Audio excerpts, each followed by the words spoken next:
So the Atlanta Film Festival started this weekend, and Dean, as we've made clear, you've been attending, and something exciting, an exciting movie premiered on opening night with, I believe, David Gordon Green's Joe, starring Nicolas Cage and Ty Sheridan, right? And Correct. this was a project that Nicolas Cage chose. He's tried to be more serious with his choices and daring, and more kind of, I don't know, introverted, if that's possible.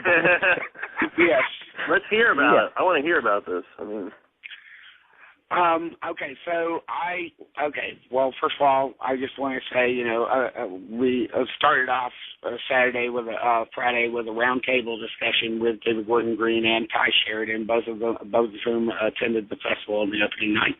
Okay, and that was a great discussion. It was a roundtable discussion, so I recorded it, and I'm going to transcribe it and everything, put it on Filmicability, but it's not all my questions. There's other reporters there, so that makes it a little difficult. But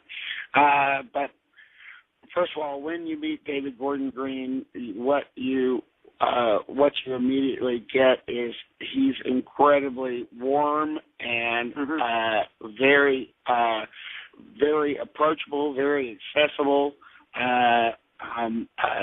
listening always, and I can't say it any better than that. It's just, you just immediately sense that. And as far as Ty Sheridan goes, what a great actor. I mean, like, this is a kid that had no idea, had no knowledge of film before he got into his first film, which I believe is Terrence Malick's Tree of Life. He had no knowledge of film, no real overwhelming desire to get into movies. He was an outdoorsy kid. He was into hunting and fishing and stuff like that, And then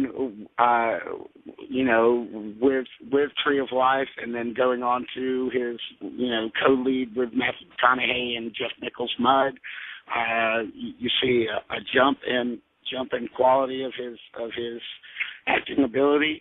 But here in Joe, it feels like he's done 5 or 6 other movies in the space of that between Mud and Joe, and so his acting ability has just jumped ridiculously. And I think one of the reasons for that is because of David Gordon Green.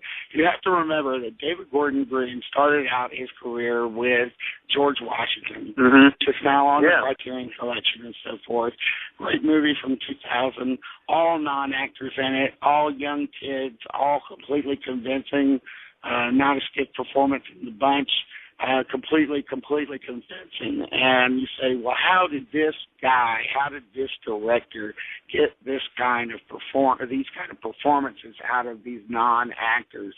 And the answer to that is the guy is very attentive, very democratic about listening to the actors and listening to their suggestions, incorporating them into the film, using the script as a blueprint, but also not being completely beholden to the screenplay and ready to throw anything out at a moment's notice in order to get the real thing in there, something that really inspires him.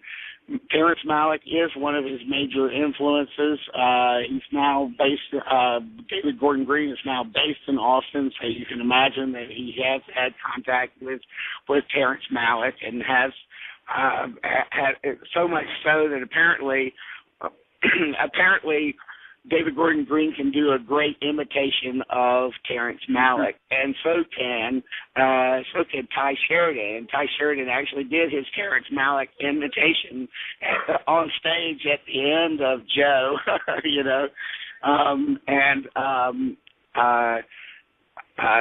and that was really funny. And Ty Sheridan, by the way, tried to get David Gordon Green to do his imitation of Terrence Malick for the audience, and Green said, I can't do it. Terrence Malick has a high-pitched voice, doesn't he? Like, he has a very soft, high-pitched voice. Yes, and that's exactly what came across in Ty Sheridan's invitation.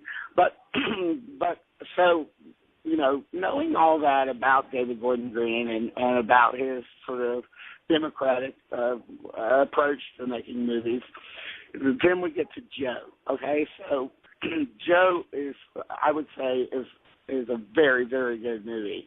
And we wouldn't expect anything less from David Gordon Green, but unless you're talking about Your Highness, which I haven't seen that yet. But you're lucky for that.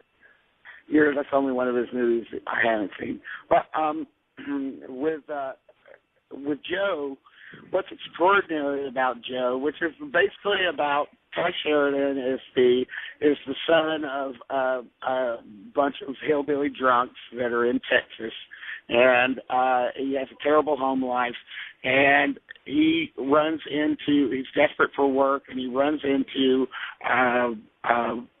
Nicolas Cage's character, who has a band of people out in the forests of Texas.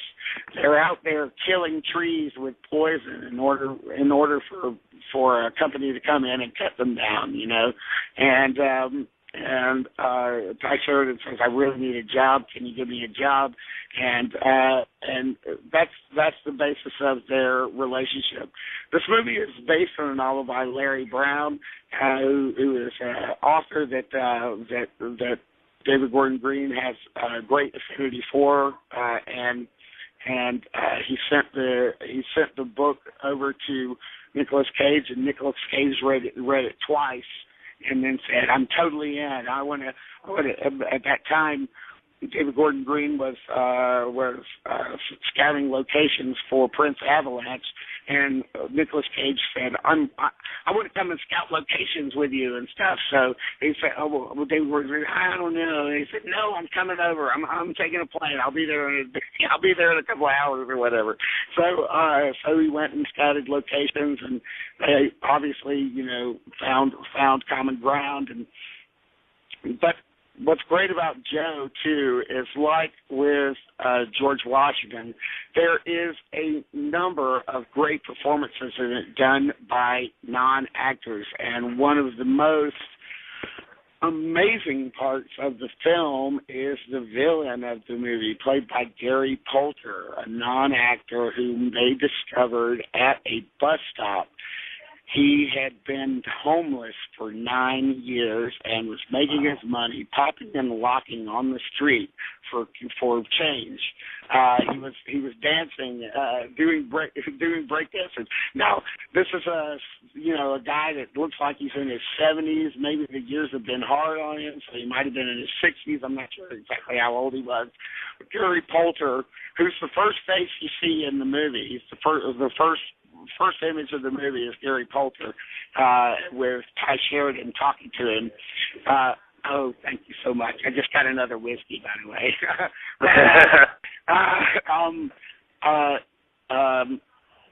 Gary Poulter is absolutely extraordinary in this film. Now, here's another interesting aspect of this.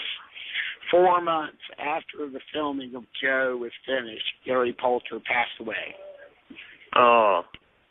So he never got to see the final cut of his only performance on film, and it is tremendous. I'm telling you, it's tremendous.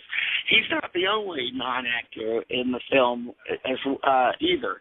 There's a and I don't have these actors' names in front of me, but there's a gentleman, a black gentleman who plays the head of the tree killing group, one of the Nicolas Cage's right-hand men, and he's terrific in it too. And in fact, he and Gary Poulter have an incredible scene together where Gary Poulter's character has also been contracted by Nicolas Cage, and he fucks off on the job. He gets drunk on the job, doesn't really do the job, and then gets into an argument. So then you have two non-actors just totally riveting you on the screen. Just when you see this kind of stuff, you're just like completely enervated by how great it is, because you just don't see this kind of thing. And then there's a number of other non-actors in it. There's one great one who plays the sheriff of the town, just tremendous. It just so. But here's where my one tiny quibble for the movie is, and that would be that when surrounded by all of these great non-actors, and with Ty Sheridan, who is an actor but is new, when surrounded by all of that stuff, I will say that Nicolas Cage, who's fine in the movie, he's fine. There are little Nicolas Cagey moments in it, but he reins it in. But delightful Nicolas Cagey moments, particularly with Ty Sheridan towards the latter half of the movie. But with Nicolas Cage in it, he's a little bit out of place, because he's obviously a little bit more studied, obviously a movie star and so forth. And it's just a little bit out of place. He's just a little too clean. He's a little too polished, and so this is a minor quibble. This movie feels like a novel on film, and it's beautifully calibrated. It has great digressions that seem to be not connected to the plot, but work in as character pieces, things to promote character rather than plot. So that's the kind of thing that might put some people off, but that's their bad luck. Anyway, right. It's a very great movie. It's so right hey, Dean, with all those things. So tell me, did you ask David Gordon Green about Pacino? I did ask David Gordon Green about Pacino. I didn't ask him on camera on the red carpet. Well, that's okay. Really you can just share with me. That's enough for me. Well, Scarecrow and, David Gordon Green is totally into 70s movies. I asked him what his favorite movies are, and you'll see that on the red carpet thing when we finally post it. But, for him, of course, he's completely bowled over by working with him. It's just like what you would expect, and I can't remember all of the details right now, but I do have it recorded, so I will transcribe that piece and have all that on film. Did you ask him what Pacino smells like up close? No, we touched on. I specifically did ask him about Pacino and everything at the very end of the thing. So he gave maybe about a 2-minute thing, and it's the kind of things that you might expect and everything that he would say. So, but obviously he's very thrilled, and I just also want to say that after I said after the round table, I went up to Mr. Green and said, I just want to tell you, on the red carpet, I'm going to ask you about some movie geeky questions and everything. So be thinking about your favorite movies. He said, oh, I can talk about that all day. I said, well, that's what we do on the show and everything and all that. So I did that on the red carpet, and we had like 3 minutes with him or whatever. But afterwards, after the screening, I said I pulled out one of the few cards for Movie Geeks that I have. I'm running out of cards, by the way, Jamie. So if you can send me some more, that would be great. But I saved one for him, and I said, you know what? I went up to him, I looked him in the eyes, and said, man, you never disappoint me. And I said, we talk about you on the show a lot. And we do. And we love your work. And we want you to come on the show and not just talk about your films, but we want to talk about movies with you, the movies that you love, We just finished, my editor, Jamie Duvall, just finished a show with Tony Macklin, the great critic, going over to 10 various 70s movies And I said, this is like manna for you, you know, and we would love to have you on the show, you know. And he said, well, I could talk about movies all day long. And I said, well, I invite you on the show. Come and do it, you know, at any time, please. And he said, well, I'll definitely do it. So I hope that he does. And you might have to pull some strings with the PR companies that are handling Joe and so forth to pursue it, Jamie, but just to remind him and so forth. But I think that I made an impression on him. So no, I'm sure you did. I appreciate you doing that. And I believe that might be a way to get Pacino on the show. Yeah, well, any way possible. I've thought about kidnapping. I've thought about everything. I think that's the way. I think if we talk to David Gordon Green and he loves the show, I think by the time that movie comes out, he might say, you know what, these guys really love you, and it's their dream is to have you on the show. So that might be the end for Al Pacino. So I hope I helped out. Well, I'm keep my fingers crossed. So, I mean, you talked about the movies that you screened last week, but any other events or movies that happened this weekend that are worth mentioning? Well, you know, I just interviewed the guys that did the movie Limo Ride, which is a great movie out of Alabama about a crazy a documentary about the craziest night in the very raucous bar hopping lives of these 10 Alabama friends. One of the guys, Marcus Rosenstater, one of the directors, is a animator on one of the lead animators on the show Archer.